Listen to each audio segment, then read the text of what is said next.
Hello everyone, so today I'm going to try to answer the question how high Rose can go. And quick disclaimer, this is a short-term prediction which has a lot of variability, so you should treat it as a short-term trade, which means you need to have a stop loss, where's your exit point, where's your entry, and the market doesn't have to behave in the way that you predict, so keep that in mind.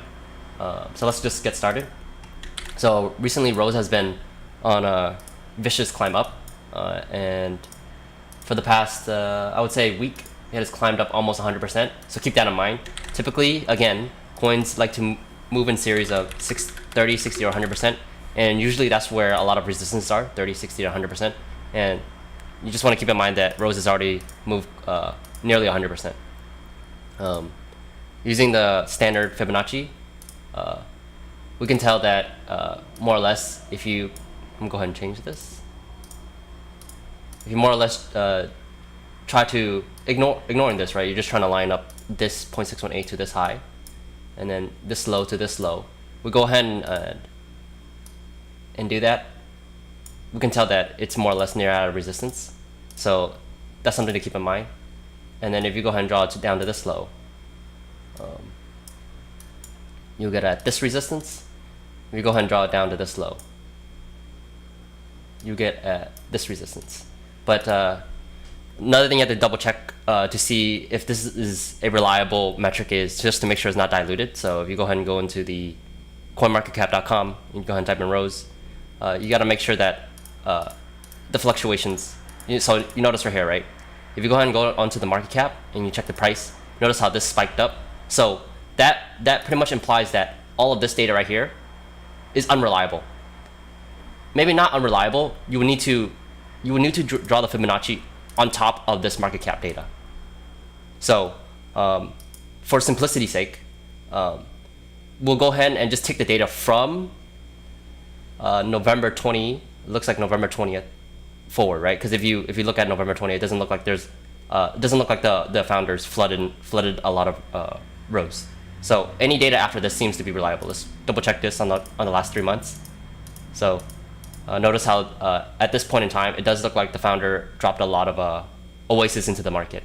So so data from anything past this point. So we can't use any lows beyond this point. So if we go ahead and draw it, right, redraw this, then we can tell more or less is out of resistance. Given that it's 100% pump, right? Given that this is near 100% pump, it's at a whole number, $60, and this Fibonacci is able to tell that it's out of resistance. I personally, if I was in Rose, would have gotten out at this price. Does that mean that Rose can't keep going up? No, it doesn't mean that. Like, Rose can keep going up, but in a lot of these situations, you have to evaluate the risk to reward, and in this situation, the risk is too high for the reward, right? You have a lot of downside risk at this point in time.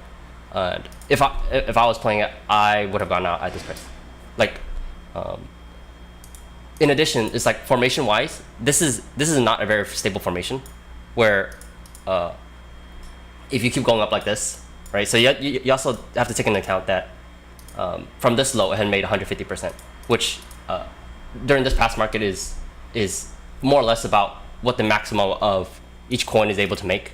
So if you want to continue being in Rose, if I was playing it, I would get out here and just wait a couple of weeks, a couple of days, couple of weeks, because my expectation would be that it will go down and chill for a little bit, and if it decides to go up, then a few weeks, it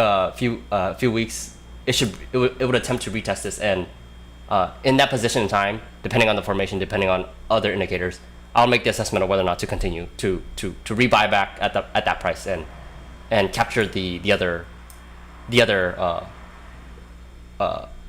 percentages up. But in general, that's not how I normally play. I normally play where I would buy down at these lows, buy at these pullback using using these other indicators. So if you go ahead and take a look, right, these indicators that I normally use, I would buy whenever there's a green arrow, and there hasn't been any green arrow, so I typically don't take that type of risk. So that's something to keep in mind.